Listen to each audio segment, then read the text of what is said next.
Ah, ọlọ́run alágbára, ọlọ́run alèwí lè ṣe, alèṣe lè wí, dáńbì òwú ọkùnrin ogun, ọlọ́run tó ń jẹ́ èmi ni.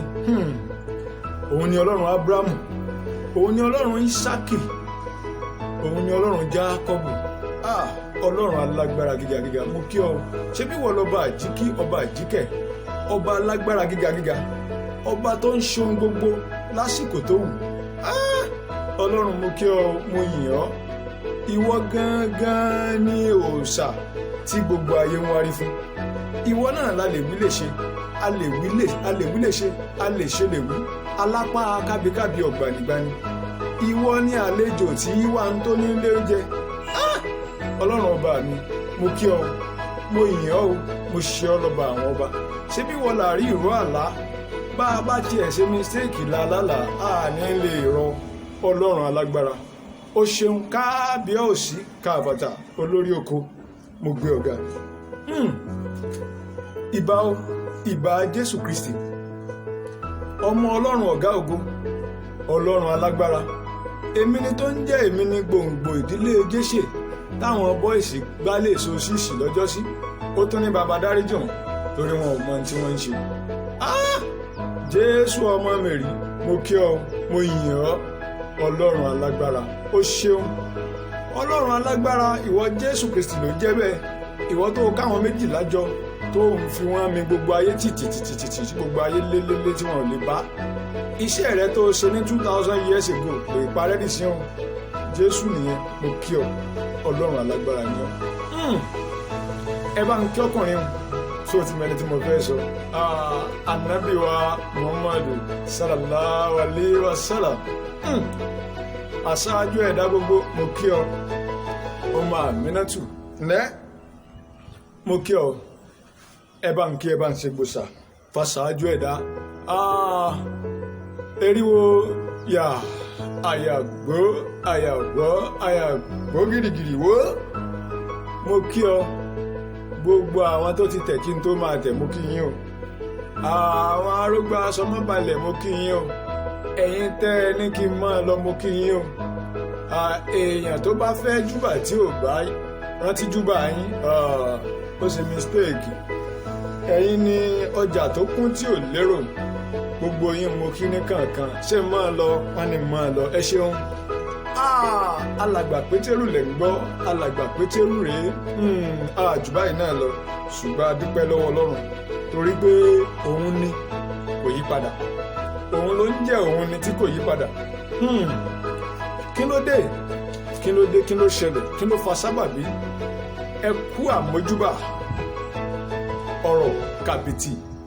Ọ̀rọ̀ kàbìtì ló ń dé sétí gbọ́yìn láti ìkànnì Alàgbà Pétérù TV. Ẹ tẹ̀ ẹ́ sójú ẹ̀, kì í dún yàn, kì í níyàn lásà ti tẹ̀ ẹ́ sójú ẹ̀. Alàgbà Pétérù TV, just subscribe and listen to the full word of ọ̀rọ̀ kàbìtì tó ń dé sétí gbọ́yìn. Kí ló fa sábàbí ọ̀rọ̀? Àwọn Yorùbá bọ̀ wọ́n ní bí ò bá nídìí obìnrin kì í jẹ́ kúmọ́lù. Èmi náà ni ọmọ Ọ̀yọ́ Aláàfin Òjó pàṣẹ kẹrẹmọdé ọmọ Àtìbà. Ṣé bẹ́ẹ̀ mi ni ọmọ ikú tí kò lè pa, ọmọ àrùn tárùn ò lè ṣe. Kábíyèsí aláṣẹ ìkejì òòṣà wo àwa la bọ́ba bínú, bọ́ba bá ń bínú àwa náà máa bọ́ba bínú. Àwa gangan rèé, kò sóhun tí ó ṣe wá nítorí pé àtijúbà akọ́dá àtijúbà aṣẹ̀dá, wọn ni a máa lọ kò ṣeun. Ọ̀rọ̀ kàbìtì ló ń dé sétí gbọ̀yìn láti iléeṣẹ́ ìkànnì Alàgbà Pétérù TV.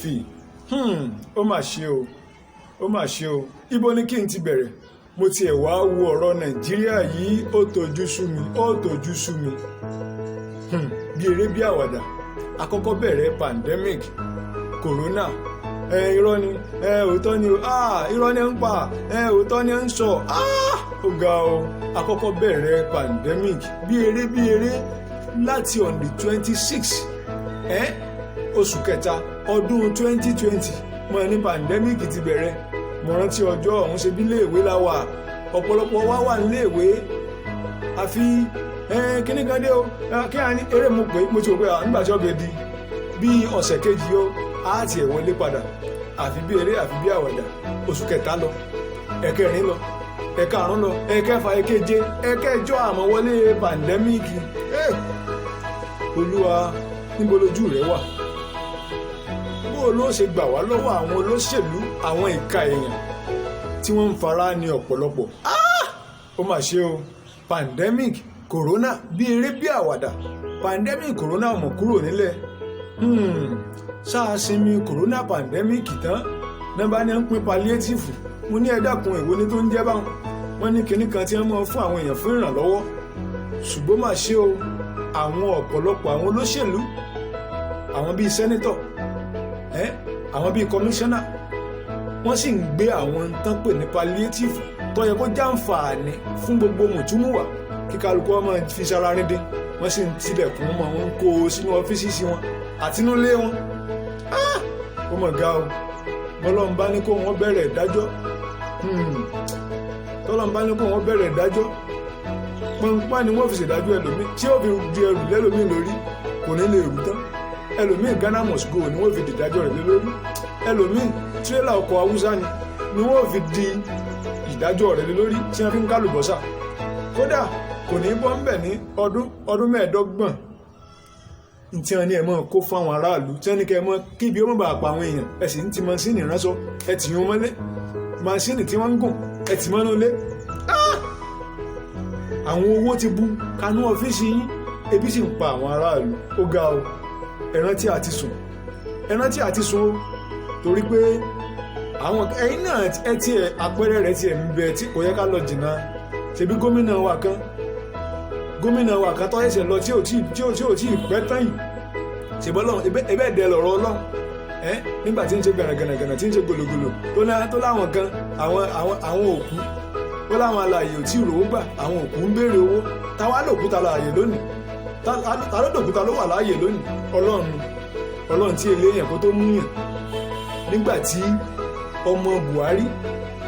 ọmọbìnrin Buhari ó jẹ́ ọ̀kan lára àwọn board member NNPC. She's a member of NNPC and she's collecting not less than 6.7 million naira lóṣù. Wọ́n ń gbowó empower, wọ́n ń fún 30,000, 30k, wọ́n ń hail Buhari, orí ẹ̀ ò pé, ìrògbò orí ẹ̀ pé, orí torí ẹ̀ bá pé ni ó yẹ kó o ronú. Orí ẹ̀ ò pé, o tó wá ń hail Buhari, ìyẹn ọ̀kan. Ṣé bí Nàìjíríà yìí náà láwà tó fi jẹ́ wípé etí Buhari ń di méjì, fingerprint ọ̀pápọ̀ mọ́ra wọn.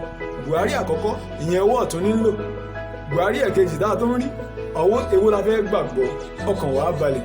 Bíbélì sì wí pé òtítọ́ ní gbé orílẹ̀-èdè lékè, irọ́ lẹ fi ń darí wa. Tọ́ọ̀gì ọbẹ̀ bá ń gbọ́ mi kẹ́ ẹ máa gbọ́ mi. Alàgbà Pétérù lẹ̀ ń gbọ́ ọ̀rọ̀ kẹ̀bìtì, ẹni tó bá tabá kọ́mọ ẹ̀yà tó bẹ̀ sí ni o. Ọ̀rọ̀ kàbìtì lẹ̀ ń gbọ́ lọ́wọ́ níkànnì Alàgbà Pétérù. Ẹ subscribe kẹ́ ẹ lè bá a gbọ́ tán. Ó ga o, etí wa ń di méjì, orí ń di méjì, ọrùn ń di méjì. Ọ̀tọ̀ lọ́wọ́ tá a rí tó jù ní 2014, ọ̀tọ̀ lọ́wọ́ tá a padà rí ní 20. Èwo ni ká gbàgbọ́? Àwọn kan ti ẹ tó ń kọ́ ní Opera News, àwọn kan ń kọ́ ní Twitter, ní gbogbo àwọn kan níbẹ̀yẹn wọ́n bẹ̀rẹ̀ sí ní kọ pé irọ́ ni o, òótọ́ ni o. Àwọn kan tó send death certificate ààrẹ wa, kí ló dé? Mélòó lẹ gbọ́ wípé wọ́n send death certificate Goodluck Jonathan? Bí àwọn ọmọ Nàìjíríà ò bá rí, wọn ò ní wí. Ṣùgbọ́n jókòó síbẹ̀ kọ́ máa gbé irọ́ ní ń pa, irọ́ ni. Ó mà ṣe o, ọ̀rọ̀ Nàìjíríà ó tojú sú mi. Ọ̀rọ̀ kẹ̀bìtì ń tẹ̀síwájú o, kàbìtì ọ̀rọ̀ ń tẹ̀síwájú. Sọ́gà ilé iṣẹ́ nìwọ tó ọkàn láǹfààní àti darí àwọn èèyàn fúngbà díẹ̀, tó ní àǹfààní àti darí àwọn èèyàn. Ó ti wá di pé ó ti wá ń gapá, ó ti dá ilé iṣẹ́ sí méjì. Àwọn kan ló pè ní fáàsì tiẹ̀, àwọn kan ló pè ní àwọn aráàta. Ẹ sì jọ ń ṣiṣẹ́ papọ̀ ní owó àǹfààní ni wọ́n, òun ṣe gàlè bí ìgbà pé wọ́n lọ dá ilé iṣẹ́ lẹ̀, orí ẹ̀ ò pé. Ìgbà díẹ̀ náà ni gbogbo èèyàn lọ́lọ́run dá láti wà láyé, láti ti lómìnira ara rẹ̀. Ṣùgbọ́n àwọn ara wa tá a bá ń fara nira wa, àwọn tí wọ́n ń lówó tí wọ́n lọ́lá lánàá, àwọn dà, wọ́n ti kú. Rántí o, ọjà láyé àwa nájà láyé ni tó bá jẹ́ pé èèyàn ò kí ń kú ni ó bá tiẹ̀ sọ pé wọ́n gan ló nílé ayé ọ̀bá níwọ̀ lò láyé gbogbo ẹni bá taba ó mọ tó bẹ̀ ṣe o ẹ̀bìtì ọ̀rọ̀ ń tẹ̀síwájú sọmọ ẹ̀kọ́ṣẹ́ nìwọ ni sọmọ ẹ̀kọ́ṣẹ́ nìwọ ni o ò gbọ́ràn sọ́gá rẹ lẹ́nu gbogbo ìgbà ló ń ní ọ̀gá rẹ lára ṣé wọ́n nìkan ni ẹ̀tún bẹ̀ ṣe o ẹ̀tún bẹ̀ ṣe o ẹ̀tún bẹ̀ ṣe o ẹ̀tún bẹ̀ ṣe torí òní kọ́ torí ọ̀la ni wò